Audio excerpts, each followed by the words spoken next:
The Avs have a serious problem as multiple news sources online has ranked the prospects for the Colorado Avalanche at almost dead last in the National Hockey League. Now, with a lack of talent and prospects in the locker room for the Colorado Avalanche, the longer longevity and the future of this team and their ability to continue to be a competitor in the Stanley Cup playoffs and just the regular NHL season is at a very large risk. And we're going to break down everything surrounding all of the Avalanche prospects and how this ranking applies to the fact that the Avs may be lacking in future NHL talent looking ahead in the coming years of the National Hockey League. Welcome into Avalanche Digest, everybody. Excited to break down some more Colorado Avalanche news in this offseason. It is officially September, which means we are just about 1 month away from the National Hockey League kicking off for the 2025-26 season. The Avs, that season opener against the LA Kings on October 8th, just a month and 6 days away. Counting down the days till the Avs are back on the ice, playing on a daily basis. I am so excited to be back in action. Got a very exciting 82-game season ahead of us with some new guys in burgundy and blue and the continued hope to bring home another Stanley Cup championship to the Mile High City. So we're going to dive into everything around prospects and why the Avs are struggling in the realm of, future NHL talent as far as the players that they're hoping to see excel and succeed in the far future. Before I dive into this video today, I just want to really quickly remind you guys to please make sure that you're subscribed to Avs Digest here on YouTube. 79% of you guys not subscribed to the channel and tuning in to our videos on a daily basis. We are just 4 subscribers away from that 1,000 subscriber mark, a huge milestone for Avs Digest to hit that 1,000 subscriber mark. And we just need 4 of you guys to help us get there. So please, if you're not subscribed, if you're an Avs fan, if you're a hockey fan, X'd out of the video, join the Avs Digest community, hit that subscribe button. Once again, we appreciate each and every one of your guys' support. Thank you very much for tuning in on a daily basis. But like I said, let's help this channel get to that 1,000 subscriber mark. And then after that, continue to see how much we can grow and how much we can add to this amazing Avalanche family here on YouTube with Avs Digest. Without further ado, let's dive into the issue with the Colorado Avalanche prospects and the lack of talent that there may be in the organization for the Avs looking ahead into the future. So Daily Faceoff, in an article this offseason just a few days ago, ranked every single team's prospect level as far as how much future talent that they have and how much room they have to grow and improve as an organization. Out of the 32 teams in the National Hockey League, the Colorado Avalanche just shy of coming in dead last at 29th, according to this article. Essentially, they are very much lacking in prospects as far as the future goes for trying to excel and trying to continue to have a longevity of skill level and success in the National Hockey League. So coming in at 29th, in the 2024 rankings, they were just in that same realm at 27th, but just a few key prospects to keep our eyes out of, and we're going to dive into a few more names and a few more prospects in a second here, but Gavin Brindley, who was acquired in the trade with Columbus, Mikhail Guyayev, apologies if I'm pronouncing that incorrectly, and the goaltender Ilya Nabokov. So it's known already that the Avs have one of the worst pipelines in the National Hockey League, and this kind of aligns with, and it goes in very strong part with the Chris MacFarland mindset, which is essentially a very in the now cup or bust mentality. I feel like a common trend that I've noticed with Chris MacFarland in the past, as well as specifically right now, is he's always in a very, this is what we need to do now. Let's not think as much about the future and the longevity of these players. Cup or bust mentality is what Chris MacFarland and Joe Sakic try to preach. And a common example of that right there, trading Callum Ritchie, the only player on last year's list of Avs prospects with a clear pathway to success in the National Hockey League, to bring in a veteran 2C Brock Nelson at the NHL trade deadline. That's just one of many examples of this cup or bust, worrying about the now, focusing on the present, in which Chris MacFarland and Joe Sakic are doing as far as what they're trading and their prospect strategy is. Now, sometimes this strategy has worked. I mean, we saw a lethal Avs team in 2022 storm their way to a Stanley Cup championship, and we've seen the team succeed ever since then. But when it comes to the playoffs, some of these players that are being required at the trade deadline in this sort of cup or bust mentality, you might say, it's not converting, it's not helping the team in the way that it needs to. And now the Avs are in a spot where their prospects are very low ranked amongst the entire league. We have a star-studded top six, a shaky bottom six that's starting to have a little bit more structure, but there's a very significant drop off at kind of the end of that bottom six. Those last, 3 players on the forward lines for the Avs, and then all of the prospects playing for the Colorado Eagles and looking to get that breakout NHL season. So obviously this is hard to read. There's a lot of people on this list here, but these are the forwards. This is just the overall depth for the Colorado Eagles.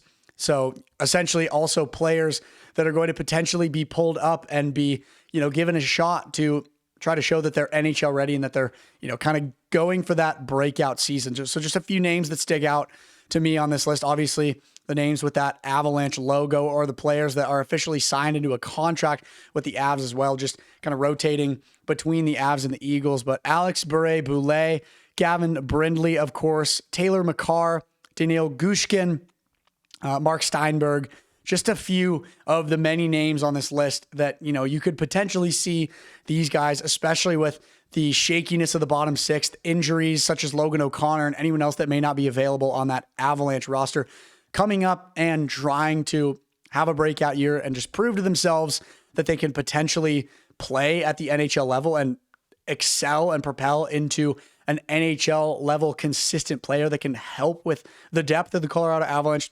But aside from that, you look at this long list that, like I said, it's sort of hard to read.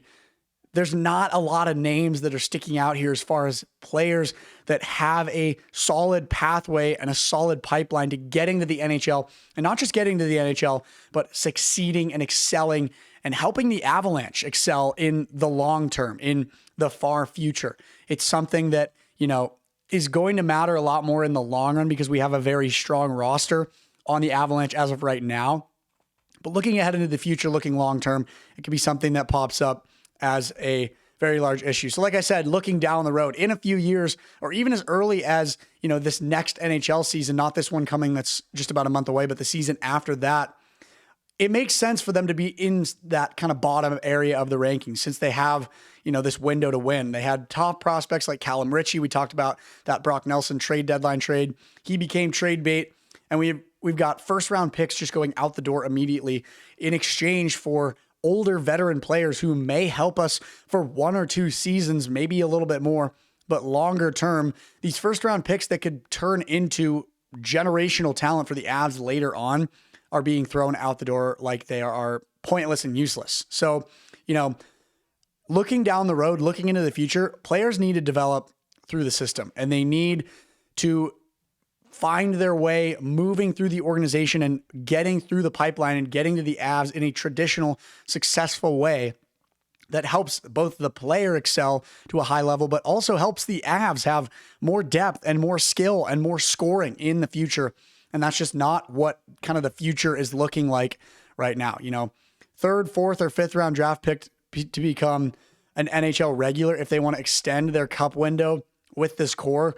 And, that's a difficult thing to want. That's a difficult, reality to face for the Avs and just all the prospects that we have kind of cooking up in the realm of the Colorado Eagles and just everybody that's going to potentially get their chance to pop up and down on those bottom 2 lines from the AHL.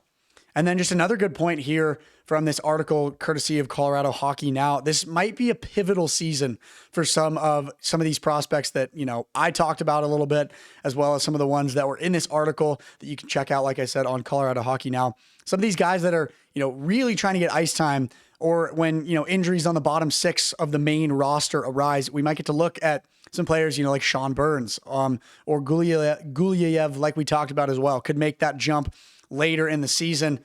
And if the Avalanche solidify a playoff spot, we could potentially see some of these players getting into some action and getting some NHL experience prior to the actual start of the playoffs. But it's just like all of this shakiness and all of these question marks around this, it just puts a big question mark around the idea that the Avs are lacking what a lot of other NHL teams have as far as prospects go. Just look at a few other examples from this Daily Faceoff article. The Minnesota Wild, a team who clinched a wild card spot, made the playoffs. They are 5th in the entire league in prospects. They have a really good spot on a business standpoint logistically right now because they're competing for a playoff spot every year. They're making a really strong case that they can be a team that pushes a deep playoff run and even tries to make it to a Stanley Cup championship. But they also have really impressive key prospects such as Zeev Buium out of University of Denver, Danilia Yurov as well.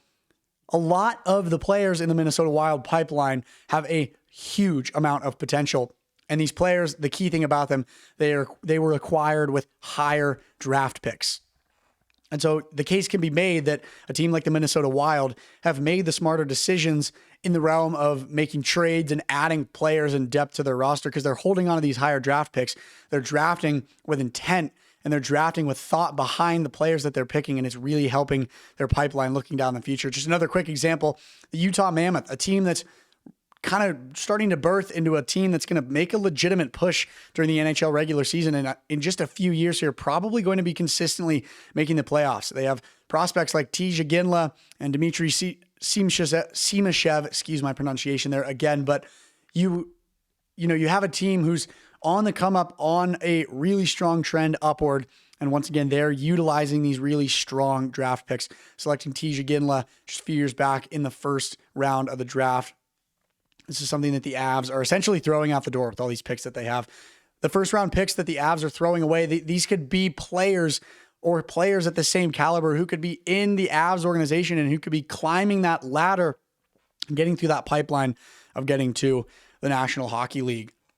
So just to round things out, another just quick glance at what the forward lines are looking like as of today, September 2nd, just a little bit over a month away from the start of the National Hockey League season. I've said it once, I'll say it again, the top 6, nothing is changing about that. It is elite. Lehkonen, MacKinnon, and Necas on the top. Landy, Nelson, and Nichushkin in the 2 line. Nothing's going to change about that top 6, barring any sort of injury or health-related issues, knock on wood. But looking at the bottom 6, I really like that third line as of that recent signing. Victor Olofsson on the left, Jack Drury in the middle, and Ross Colton on the right. Drury, a player who's still, finding his groove and developing and trying to get to that maximum skill level as an offensive center in the league. He's in the middle of 2 very strong players, a efficient goal scorer in Victor Olofsson and a big, heavy-hitting, hardworking, fast-skating Ross Colton on the right. And then you look at that bottom line, Ivan, Parker Kelly, and Yoel Kiviranta, respectively, from the left to the right. This is where I can kind of picture potentially seeing some of these guys like Sean Burns, Gavin Brindley, any of these guys coming in and playing and trying to get that, prospect pipeline working here. I've, teased at this a little bit. It reminds me of sort of a Sam Malinsky type situation where you've got a guy who's bouncing between the Eagles and the Avs. Obviously, Sam Malinsky's a defenseman, but similar concept in which that he's bouncing between these 2 teams. He's really starting to find his groove, starting to score, find some offense, as well as continue to do really well on the checking and the defensive aspects of the game. And he gets himself a solidified spot on the Avs roster and a legitimate NHL contract. So just thinking about, the bottom 6 on this roster, how there's still a lot of gaps to be filled, how some of these prospects may try to be able to get in a chance to, make a case for why they could potentially, get themselves in that pipeline and get themselves in an NHL ready spot as the Avs are continuing to try to have the best roster that they can for the next few NHL seasons. Obviously, I think one of the biggest takeaways from this whole topic is it's not as much of a now problem. It's more of a later problem, but it is going to become a problem quicker than most people are going to think. We need to try to utilize as much draft picks and cap space as we possibly can to really try to up that prospect level, because the actual Avalanche roster, the top 6, that third line, it's strong, but the drop off from, those top players to the prospects that we have, it's significant. And we don't have anyone that really has a clear pipeline into the National Hockey League and into a position where they're really going to help the Avs propel offensively. So something to think about, something to consider as we get closer and closer to the start of the 2025-26 National Hockey League season. Looking forward to having the Avs back on the ice in just over a month here. Cheers, everybody. Thanks so much for tuning in.